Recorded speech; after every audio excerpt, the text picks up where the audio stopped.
Quatrième et dernière étape du Tour de Moselle, étape dont le départ est donné au site archéologique de Bliesbruck pour rejoindre Thionville après 174 km 400.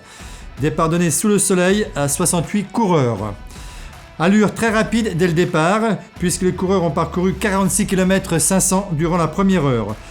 Le peloton abordait le premier point chaud du jour groupé et c'est le coureur belge Sander Ridgens qui l'emportait devant le maillot vert de leader du classement des points chauds Jasper Kazmans et Hélène Depeau du côté de Farebersviller au kilomètre 33.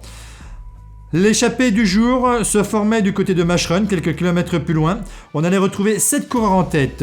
Thibaut Saint-Guilhem, Amical Vélo Club Aix-en-Provence, Andrew Volmer, Bourg-en-Bresse un cyclisme, Elliot Pierre CC Tup, Larry Valvasori, équipe nationale du Luxembourg, John Buller, Amical Cycliste Bisontine, Camiel Bonneux, Basso Team Flanders et le local, le Yussois Lorenzo Marasco, licencié au Team Macadam Cowboy.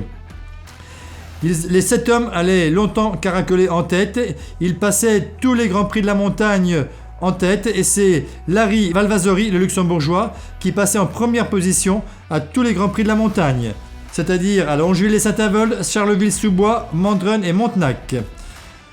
L'échappée des 7 coureurs allait avoir jusqu'à 2 minutes 25 secondes d'avance du côté de Lacroix. À ce moment-là, le coureur du CC Tup, le dossard 51, Elliot Pierre, était virtuel vainqueur du Tour de Moselle, puisque au classement général, c'était le coureur le mieux placé à 1 minute 22 secondes du leader. Lorenzo Marasco était le premier à décrocher du groupe de tête.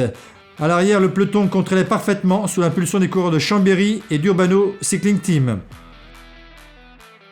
À l'approche de la côte de Montenac, les coureurs de Chambéry Cyclisme Formation et d'Urbano Cycling Team accéléraient le rythme du peloton et au sommet, le peloton n'avait plus qu'une quinzaine de secondes de retard sur les échappés.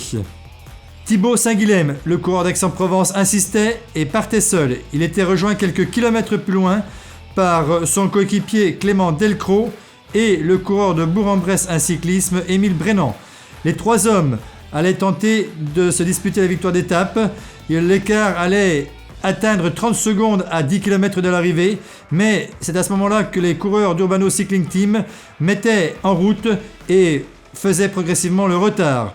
Le sprint de 37 coureurs était alors inévitable, sprint remporté par le coureur de l'équipe nationale du Luxembourg, Colin Ederscheid, devant le maillot vert de leader du classement des points chauds, Jasper Kazmans. Sur le podium final à Thionville, on retrouvait le vainqueur de la 4e et dernière étape, arrivé à Thionville, Colin Ederscheid, le champion du Luxembourg élite sans contrat, en compagnie de M. Pierre Cuny, maire de Thionville, et de Mme Véronique Schmitt, adjointe au maire chargée des sports à la ville de Thionville. En ce qui concerne le classement du plus combatif, on retrouvait le coureur d'Aix-en-Provence, Thibaut Saint-Guilhem, qui endossait le maillot jaune du plus combatif sur cette 4e étape et qui sera également sacré le super combatif du 35e Tour de Moselle. On le retrouve en compagnie de M. Sornay de France Pare-Brise.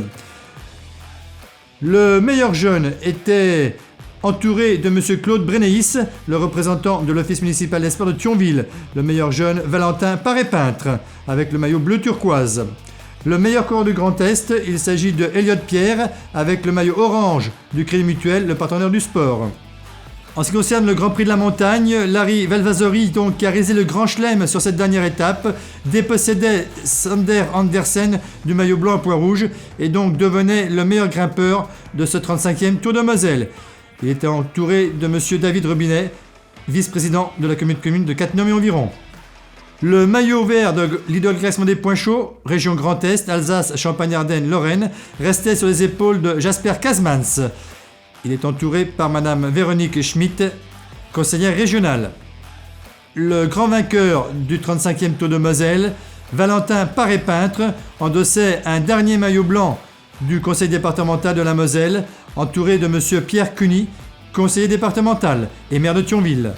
Une nouvelle fois, on retrouvera le vainqueur du Tour de Moselle chez les professionnels, puisque Valentin Paré-Peintre sera professionnel dans le team AG2R Citroën à compter du 1er janvier 2022. Il retrouvera son frère Aurélien, il retrouvera également Benoît Cosnefroy, il retrouvera également Geoffrey Bouchard, vainqueur du Tour de Moselle en 2018. Enfin, c'est l'équipe de Bourg-en-Bresse un cyclisme qui remporte le classement par équipe de ce 35e Tour de Moselle. L'équipe de Bourg-en-Bresse un cyclisme composée de Kilian Hellin, Scott Boden, Émile Brennan, Mathias Piron, Andrew Volmer, Sander Andersen. Ainsi se termine le Tour de Moselle. Rendez-vous en 2022 pour la 36e édition.